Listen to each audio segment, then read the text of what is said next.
darling, I had to see you before I left. I have such news for you. Remember yesterday when I told you I didn't know where to go, what to do with these old bones? Now I know. You want to hear? I'll tell you. All my life I dreamed of going to one place. And now I'll walk, I'll crawl, I'll get there. Guess where? You'll never guess. Every year at Passover, what do we say? Next year in Jerusalem. Next year in the Holy Land. You guessed. And you know why? Because in my sleep, my husband, my Aaron, came to me and he said, Yenta, go to the Holy Land. Well, usually I wouldn't listen to him because, you know as well why, too much brains he wasn't blessed with. But in my sleep, it's a sign, no? So, some way or other, I'll get to the Holy Land. And you know what I'll do there? I'm a matchmaker, no?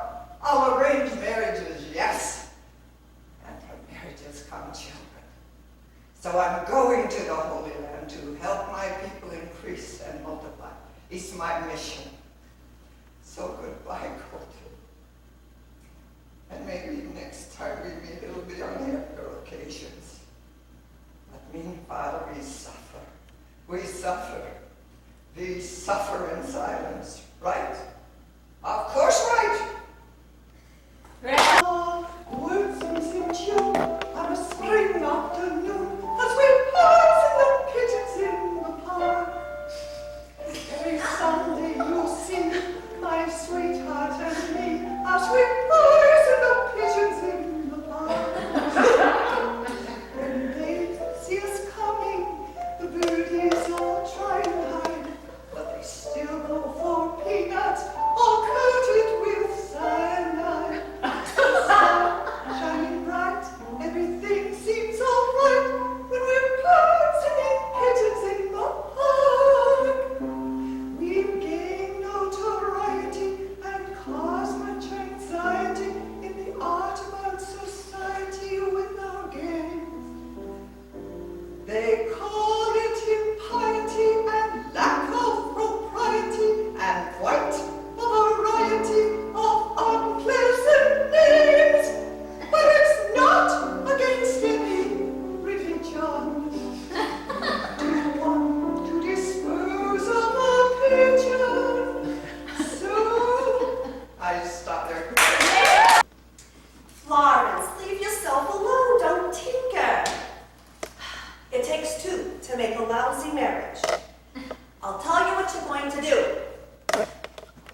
cursed red curse prevails so much in heaven. But Henry's death, my lovely Edward's death, the kingdom's loss, my woeful banishment, could all but answer for that peevish brat. Do curses pierce the clouds and enter heaven? Why then give way, through clouds, to my quick curses? If not by war, then by surfeit, die your king, as ours by murder to make him a king. Edward thy son, who is Prince of Wales, for Edward my son, who was Prince of Wales, die in his youth by like untimely violence. You who are a queen, for me that was a queen, long may thou live to mourn thy children's loss, and see another as I see thee now, decked in thy rights, as thou art stalled in mine.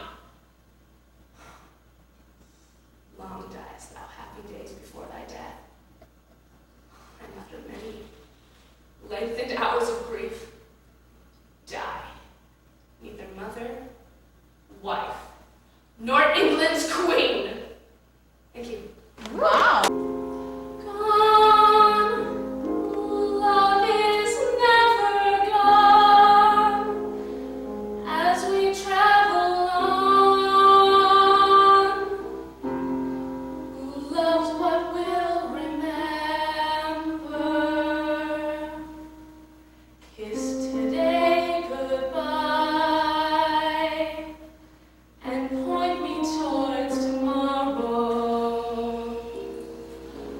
We did what we had to do. Won't forget, can't regret what I did for love. What I did for love.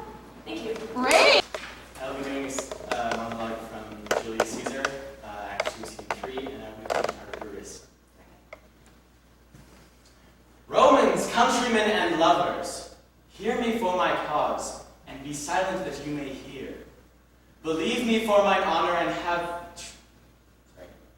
Okay, Karen. We don't care. And trust in my honor that you may believe. Censure me in your wisdom that you may the better judge. If there is any in this assembly, any dear friend of Caesar, to him I say that Brutus's love to Caesar was no less than his. If then that friend demand why Brutus rose against Caesar, this is my answer.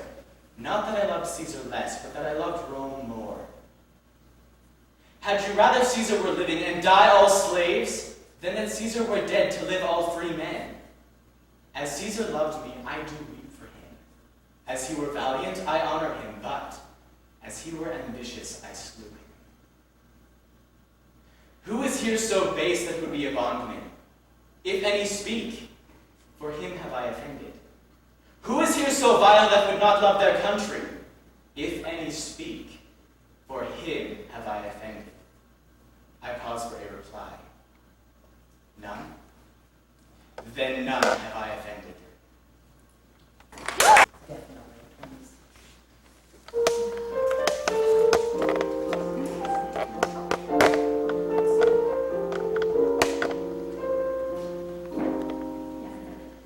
If ever I would leave you, it wouldn't be in summer. Seeing you in summer, I never would go. Your hair streaked with sunlight, your lips red as flame, your face with a luster that was gold to shame.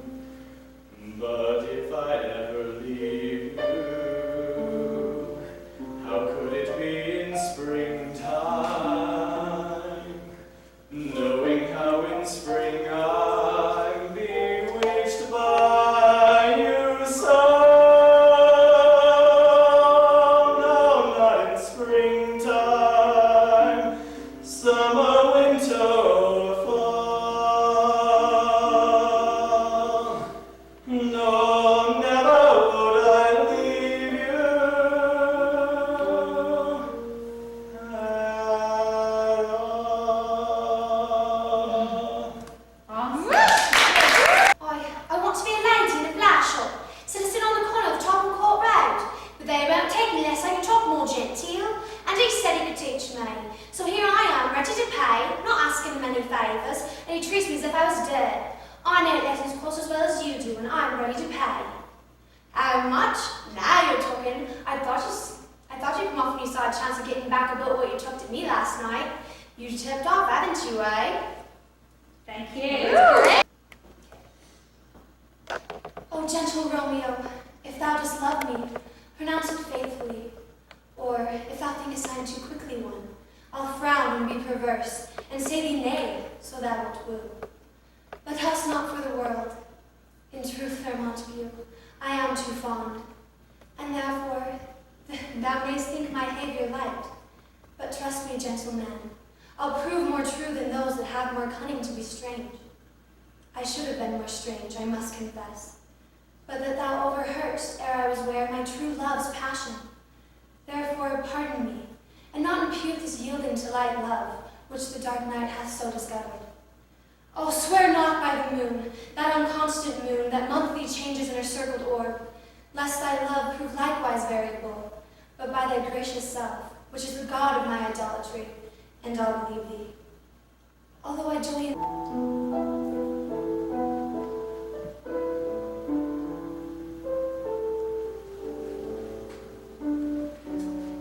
when I look at you,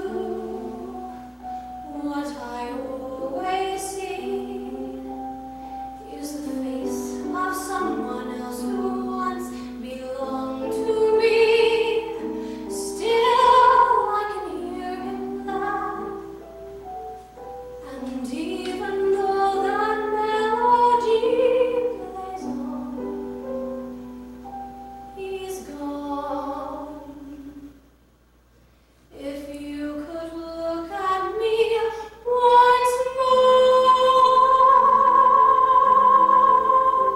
with all the love you felt before, if you and I could disappear into the past and find that love we knew, I'd never take my eyes away from you. When I look at you, he is touching me. I would reach for him, but who can hold that memory? Or could it be that I never really knew you from the start? Did I create a dream? Was he a fantasy? Even the memory is paradise for all the fools like me. Now remembering is all that I can do, because I miss him so. When I look at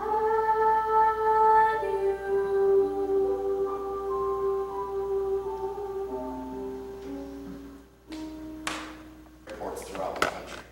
My work is a little bit strange. We build violins and their bows. An aspect of the violin bow is you have the stick, and then you have what's called the frog at the bottom. You tighten this frog with a screw to tighten the air, and that's how you get the angle to play. We were in the Dallas-Fort Worth, Texas airport coming home, and we were going through all, of course, the new and enhanced security measures that they have, and we pull up, loading our bags, going through, and we usually get a comment or something like that. Oh, violin, like that. This time, we got stopped. I saw the guy who goes back, he takes the little controller, moves it back, and he just keeps staring at it. Turns his head a little bit, turns his head and goes, Velma, come here for a second. and so Velma comes from and he turns to me and says, "What you got in there?" I said, we have frogs." And he gives me this look. "You got frogs in there?" Oh, and then I tried to explain, of course. Well, the frog is the end of the bow where you tighten and I realized it wasn't going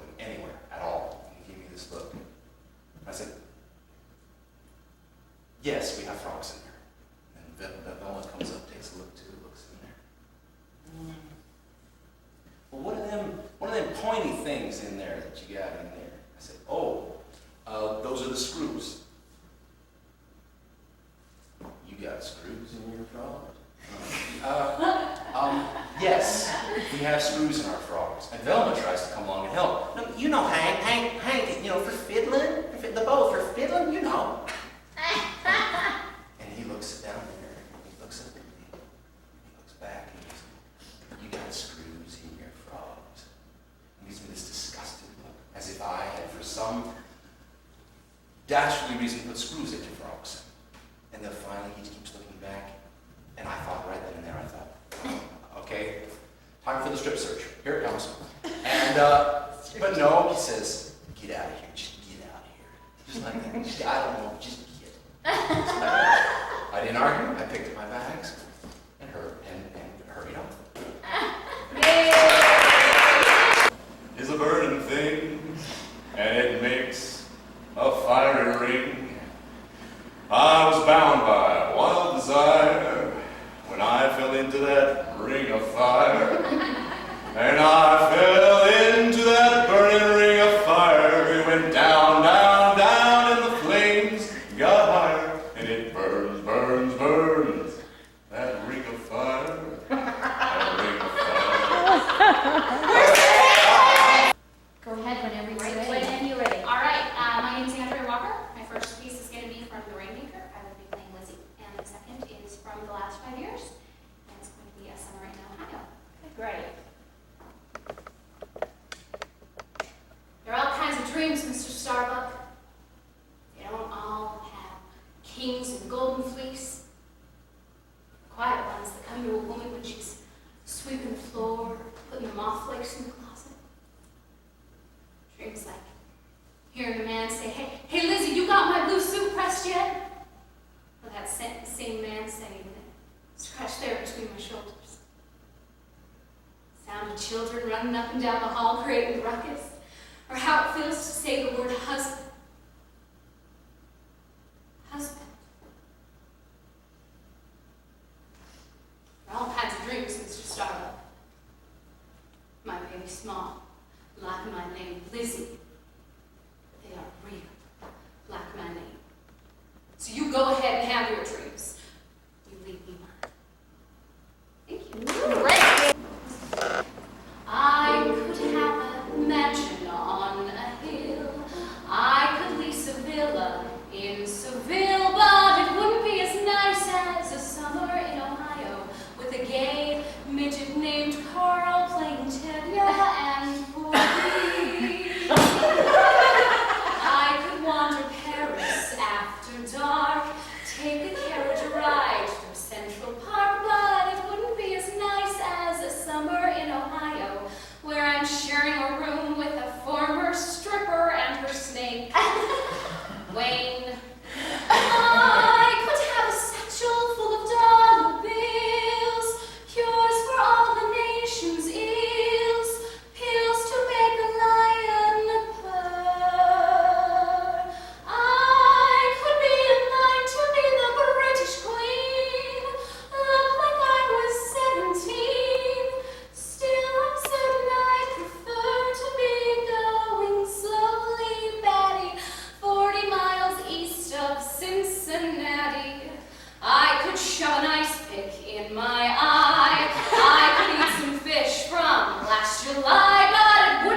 how unhappy she was during our marriage. Well, I guess most of what she said was probably true. There were a lot of things I didn't understand. A lot of things I would do differently if I could. Just like I guess there are a lot of things Joanna wishes she could change, but we can't. Some things, once they're done, they can't be undone. Joanna says she loves Billy. I believe she does. So do I. But the way it was explained to me, that's not the issue. The only thing that's supposed to matter here is what's best for Billy. When Joanna said, why shouldn't a woman have the same ambitions as a man, I suppose she's right. But by the same token, what law is it that says a woman is a better parent simply by virtue of sex? I guess I've had to think about whatever it is that makes somebody a good parent.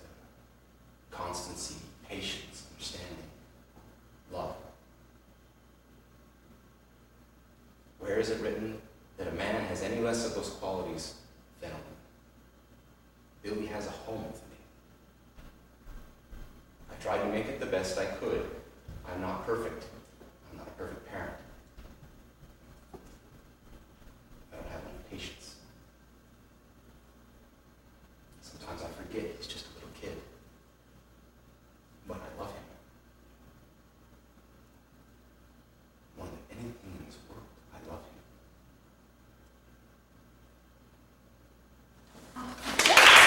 Blade, and I'll be doing Private Lives by Noel Coward. Yes, thank you. Okay. Darling, you must be blasé about honeymoons just because this is your second. Oh, have I annoyed you by saying that? Darling, I'm sorry. Are you glad you married me? How glad? Gladder than before? She was pretty, wasn't she, Amanda? Prettier than I am? But she couldn't play the piano as well as I can. I love you far more than Amanda ever loved you. I would never make you miserable like she did. She lost you with her violent tempers and her carryings on. But I'm glad, I'm very glad. Because if she hadn't been uncontrolled, wicked, and unfaithful, we shouldn't be here now. Bet she was. I bet she was unfaithful every 5 minutes. You do hate her, don't you?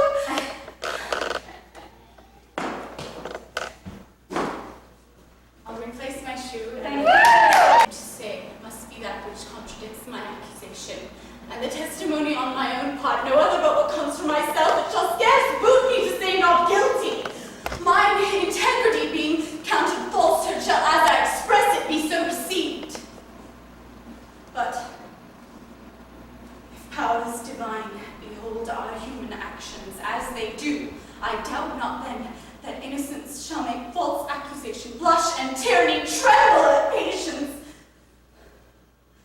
You, my lord, best to know who least seem to do so. My past life hath been as continent, as chaste, as true as I am now unhappy. For behold me, fellow of the royal bed, a great king's daughter, mother to a hopeful prince. Here, standing to prate and talk for life and honor, for who please to come in here.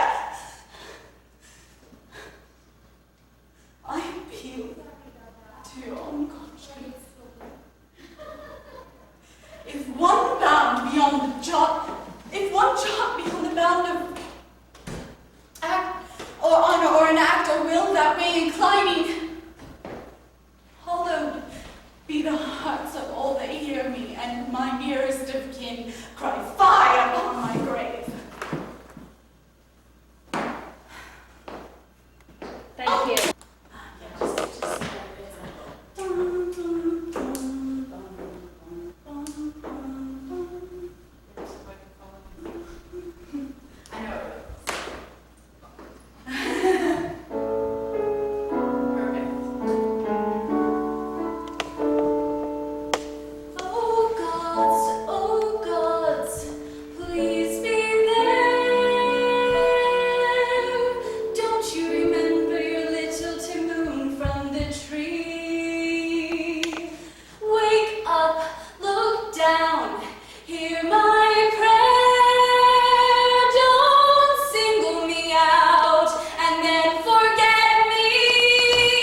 nature's jackhammer, the woodpecker.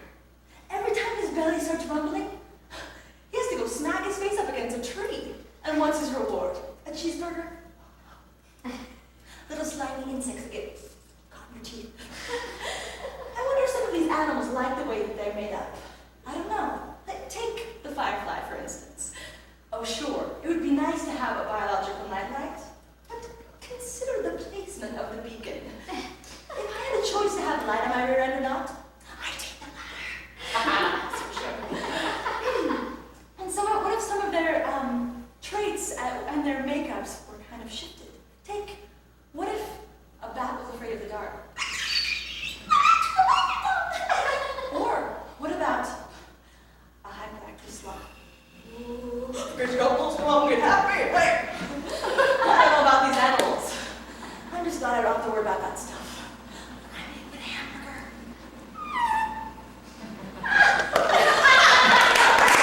Great, you're perfect. Okay. I've been singing all my life, walking, talking, laughing, singing and singing. I'm illustrating my life with all the ins, the outs, and my heart. The fears and doubts, all I've been singing. Sometimes I wonder if I've been singing the right song, as I go wondering over the inconveniences that people certainly will come along. Well, I am happy. Generally, I believe you can achieve it inside if you decide to be, which I do. How about you? Or maybe you. Each time I sing, I write my own refrain. You might be saying, hey, like, what does she mean? Well, let me explain.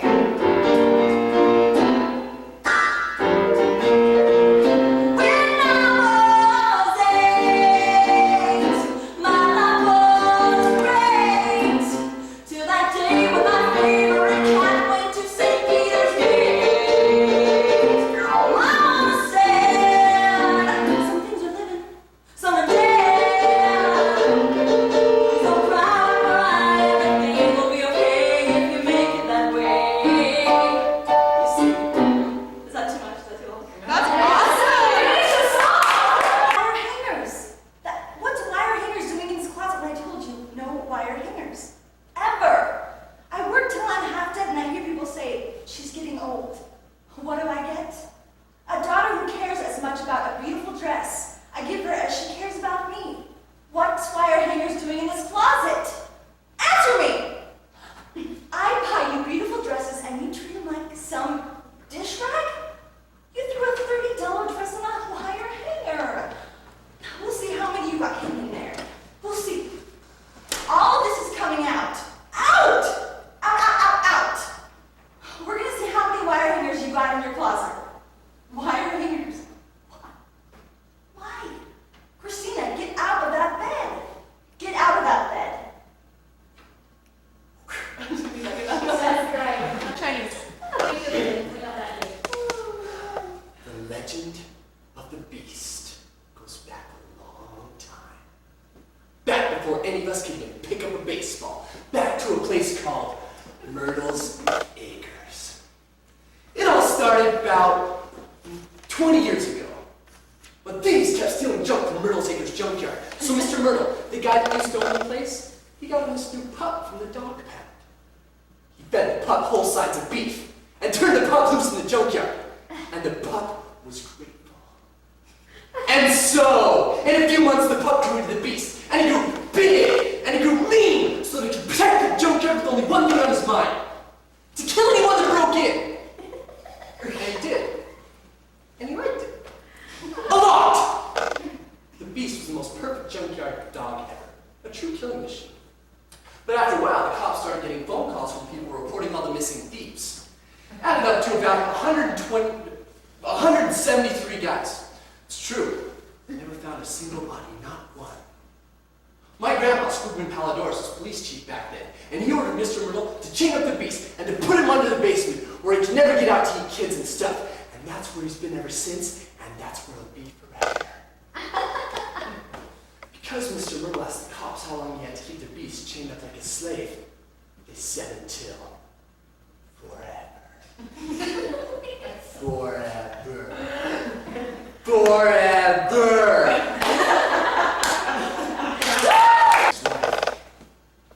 She was talking about how unhappy she was during our marriage. I guess most of what she said was probably true. There were a lot of things I didn't understand. A lot of things. A lot of things I would do different if I could. Just like I guess there are a lot of things Joanna wishes she could change. But we can't. Some things, once they were done, they can't be undone. Joanna says she loves Billy. I believe she does. And so do I. But the way it's explained to me, that's not the issue. The only thing that's supposed to matter here is what's best for Billy. When Joanna said, why shouldn't a woman have the same ambitions as a man, I suppose she's right. By the same token, what law is it that says a woman is a better parent simply by virtue of sex? I guess I've had to think about whatever it is that makes somebody a good parent. Constancy, patience, understanding, love. Nor is it written that a man has any less of those qualities than a woman. Billy has a home with me. I tried to make it the best I could. It's not perfect. I'm not a perfect parent. I don't have enough patience. Sometimes I forget he's just a little kid. But I love him. Like I love everything in this world. Facing death in the eye, so Okay. however you want to play it, make it your own. Who am I talking to? And I think you're talking to a bunch of kids, actually. Okay. Now, before I start, there's just a couple of things you have to remember. Number one, you have to remain calm, right? Number two, you have to show no fear because the sharks, you see, the sharks can sense that fear. Just as easily as they can sense blood. And so it went for me, just as I knew it would. Just as nature had ordained, its jaw wide open, row upon row, these razor-sharp teeth glinting underwater like jagged diamonds, its tail fin sweeping back and forth as it surged in for the kill. I swear my whole life flashed before my eyes. Really, I had nothing left to offer for pure reflex. Pure reflex and mankind's basic drive for survival that somehow shouts, "No, I will not die today." And at that instant, man, I knew it was either the shark or me. The shark knew it, I knew it, but geez, it's nothing personal, right? You know, it's just the way the world works, right? It's nature. But if I remember correctly, in that last glimmer of its eyes, there was a moment between us where it said, "Hey, Richard, man, enjoy your dinner." Heaven a long time ago, it is true.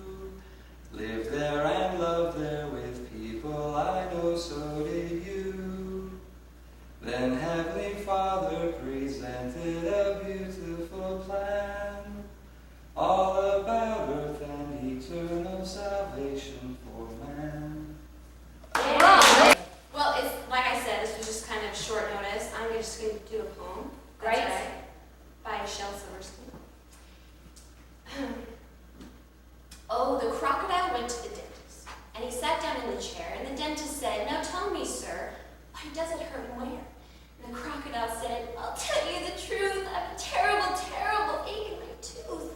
And he opened his jaw so wide, the dentist, he climbed right inside. And the dentist laughed. Oh, isn't this fun? As he pulled the teeth out, one by one. And the crocodile cried, "You're hurting me so! Please put down those pliers and let me go."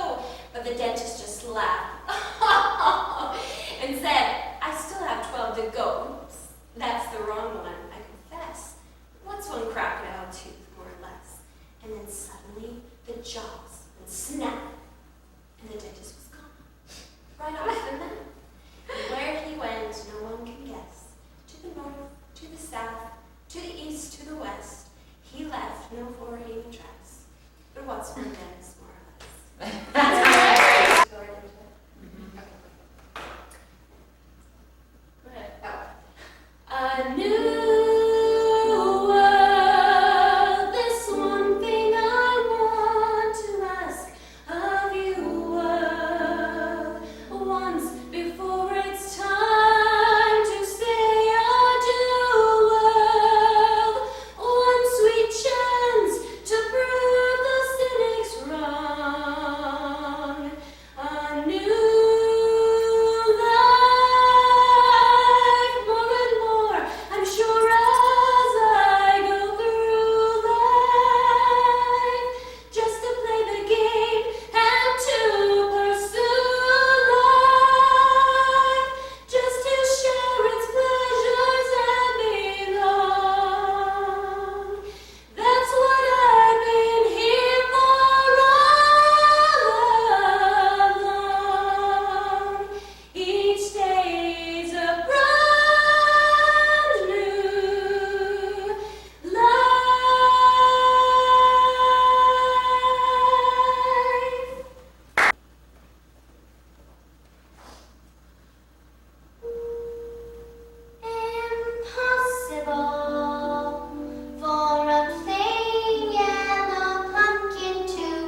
before I stop, there's just a couple of things you have to remember. Number one, you have to remain calm. And number two, you have to show no fear, because sharks, you see, sharks can sense fear. Just as easily as they can sense blood. And so it went for me. Just as I knew it would, just as nature ordained it, so jaw open wide, row upon row of razor sharp teeth. Glinting underwater like jagged diamonds. Its tail fin sweeping back and forth, it surged for the kill. I swear my whole life flashed before my eyes. Really, I had nothing left to offer, except for pure reflex, mankind's basic drive for survival. It somehow shouts within itself, no, I will not die. At that instant, man, I knew it was either shark or me. The shark knew it, and I knew it. But geez, it's nothing personal, right? You know, it's just the way the world works. It's nature. But if I remember correctly, in that last glimmer in his eyes, there was just one moment between us. Hey, Richard, man, enjoy your dinner. Magical, mystical miracle, can it be? Is it true? Things are impossibly lyrical. Is it me? No, it's you. I do hear a waltz. I see you and I hear a waltz.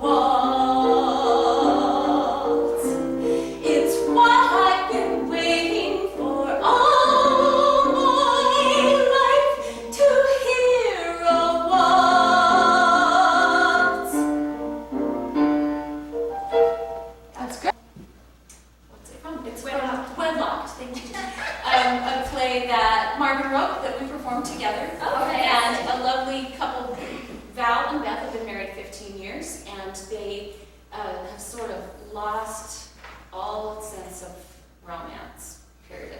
And they are going on their anniversary trip to the place where they took their honeymoon trip, Salina, in hopes of rekindling this intimacy. And this is sort of in the middle of how it goes.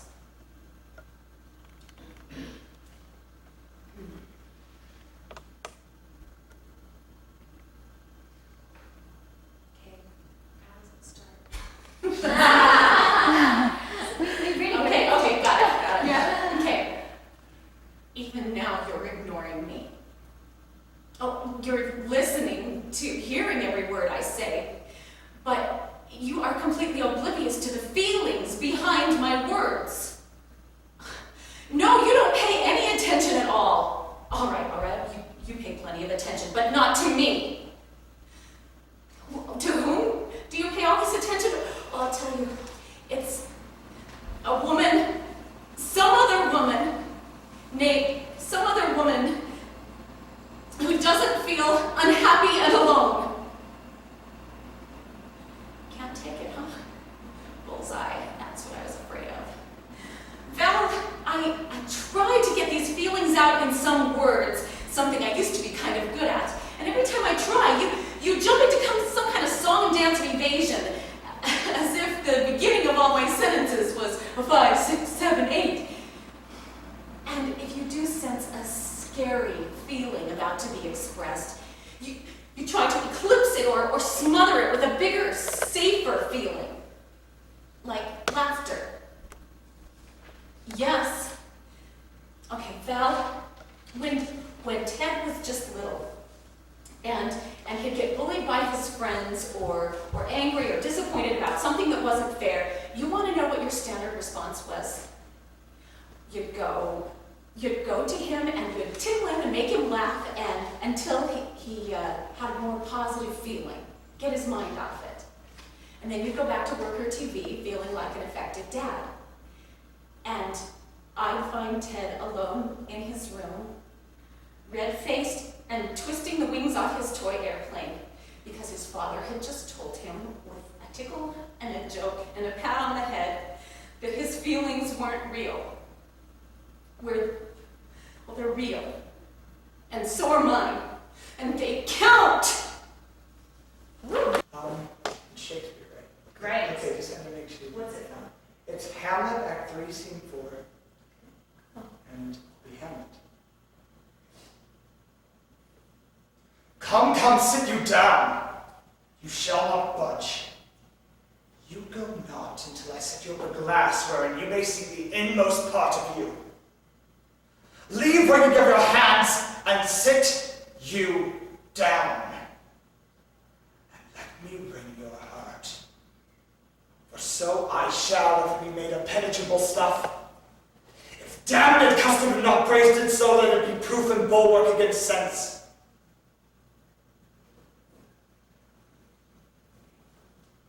Look upon this picture, and on this, the counterfeit presentment of two brothers.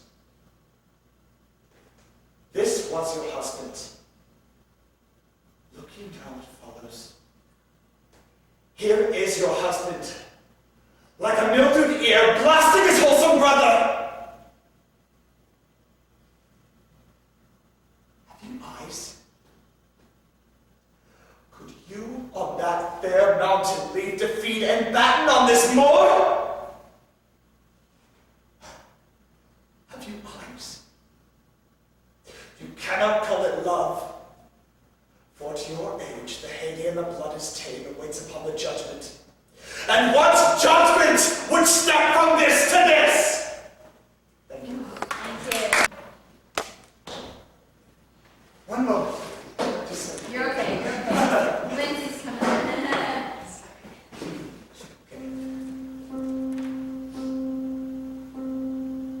way out here they got a name. Wind and rain and fire.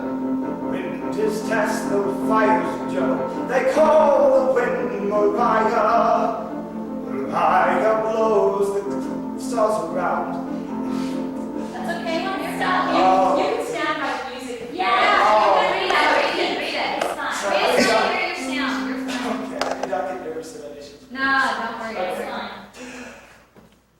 Way out here they got a name. Wind and rain and fire. The rain is Tess, the fire's Joe, and they call the wind Mariah. Mariah blows the clouds around and sends the stars a-flying. Mariah makes the mountains sound like folks was hard they're dying. Mariah,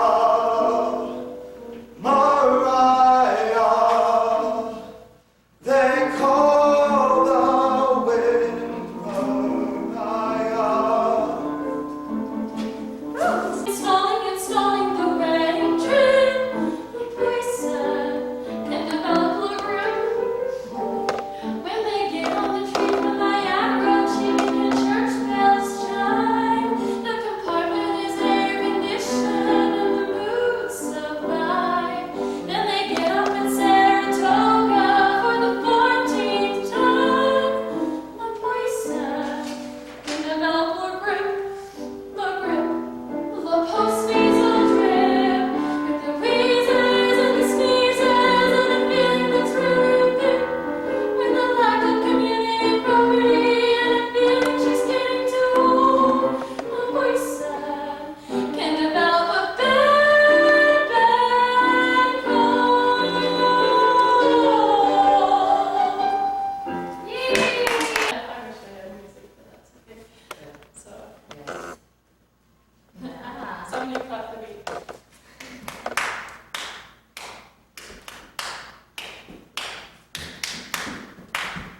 I don't know, it's hard. Am I clapping it right? I'm not a ballroom master. That's more. Touch my hand and my thigh. I think I cannot see out of my left eye. I wonder if she thinks that I think she thinks that I think she thinks. No one else.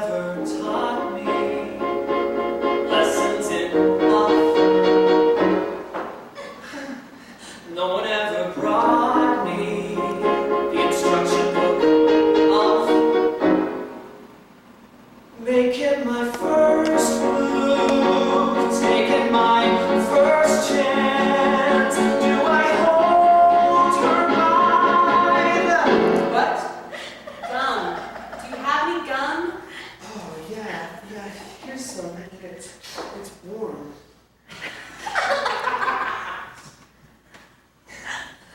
Thanks. What does she want gum for? I can't think. Is that gonna mean that I'm gonna have to think what she thinks? Oh, I've got it.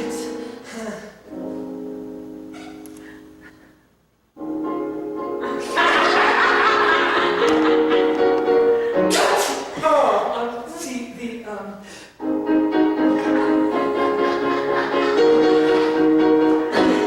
no one ever told me it would be so hard. Why couldn't I be out driving the beat or rolling around in the sand? Won't someone tell me what to do with these hands? When you see some, secret to a woman is chocolate. That's how I got your mother. Sometimes I crave a man who's brave, who's not afraid to say he thinks I'm grand and who'll understand my intergalactory ways. The cynicism of my heart contemplates each time I start. I need a man who understands my grand statutory plan.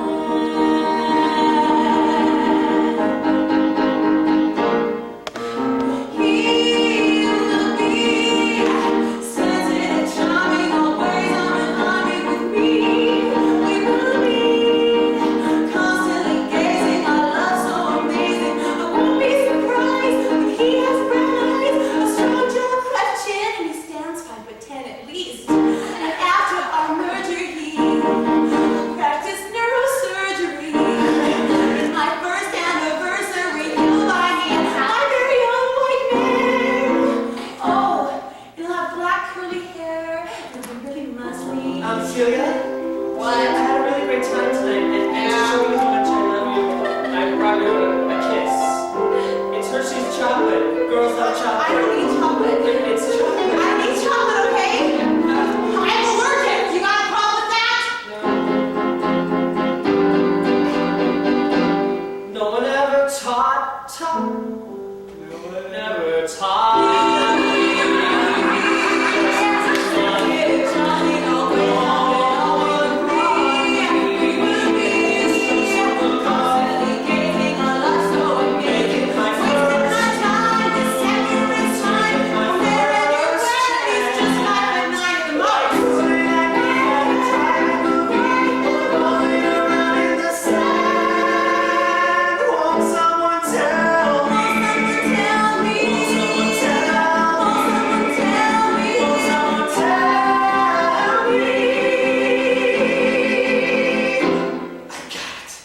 Celia, could I have my gum back, please? Oh. I'm out here.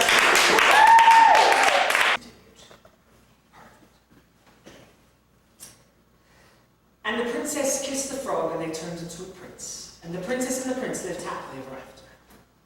Well, let's just say they lived sort of happily for a very long, long time. Alright, so they weren't so happy in fact. They were miserable. Stop sticking your tongue out like that, whined the princess. How come you never want to go down to the pond anymore? Whined the prince. The princess and the prince were so unhappy they didn't know what to do. I would appreciate you not hop around on furniture like that. And it might be nice if you got out once in a while and slayed a dragon or a giant or whatever. Well, the prince didn't feel like slaying anything, he just felt like running away. But he reread the end of his story and it was said at the back of the book. And they lived happily ever after. The end. So we just hung around the castle and drove the princess crazy until one day she threw a perfectly awful fit. First, you keep me awake all night with your horrible karaoke and snore, and now I find this, a little pad in your pocket. Sometimes I can't believe I actually kiss your slimy frog lips, and sometimes I think it'd be better for both of us if you could just stay a frog. And that's when the idea hit him, stay a frog, that's it. And he ran into the forest looking for a witch who could change him back into a frog. Well, he hadn't gone far until he found just excuse me, Miss Witch. I was wondering if you could help me. See, I'm a prince, and what? Yeah, oh! Did you say you were a prince? Well, yeah. Well, yeah. Yes, I am a prince. I'm the Frog Prince, and I'm looking for someone of your occupation that could change me back into a frog. Well, that's funny. You don't look like a prince to me. Well, no matter. If you're a prince, you're a prince, and I can't have you rescuing Snow White. So, here, try the rest of this apple. Hey, and I'm your husband. Well, Tommy has proposed to me again. Tommy really does nothing but propose to me. He proposed to me last night in the music room when I was quite unprotected. As there was an elaborate trio going on, I didn't dare to make the smallest repartee I knew how to tell you. If I had, I would have stopped the music at once. Musical people are so absurdly unreasonable. They always want one to be perfectly dumb at the very moment when one is longing to be absolutely deaf. Then he proposed to me in the broad daylight in the morning in front of the dreadful statue of Achilles. Oh, really, the things that go on in front of that work are quite appalling. The police should interfere. At luncheon, I saw by the glare in his eye that he was going to propose again. And I just managed to check him in time by assuring him that I was a bimetallist. Fortunately, I don't know what bimetallism is. I don't quite believe anyone else does either. But the observation crushed Tommy for 10 minutes. He looked quite shocked, and then Tommy is so annoying in the way he proposes. If he proposed at the top of his voice, I should not mind so much. That might produce some effect on the public, but he does it in a horrid, confidential way. When Tommy wants to be romantic, he talks to one just like a doctor. I'm very fond of Tommy, but his methods of proposing are quite outdated. I wish, Gertrude, you could speak to him and tell him that once a week is quite often enough to propose to anyone, and that it should always be done in a manner that attracts some attention. I never wanted to be a mom. Well, sharing it with you is one thing, but carrying alone the rest of my life, always being compared to you. You're perfect. They worship you. I just don't want to be looking over my shoulder every day for 20 years, knowing that someone would have done it right, done it better, the way that I can't. You're Mother Earth incarnate. You ride with Anna. You know every story, every wound, every memory. Their whole life's happiness is wrapped up in you. Every single moment. Don't you get it? Look down the road to her wedding. I'm in a room alone with her, fitting her veil, fluffing her dress, telling her no woman has ever looked so beautiful. And my fear is that she'll be thinking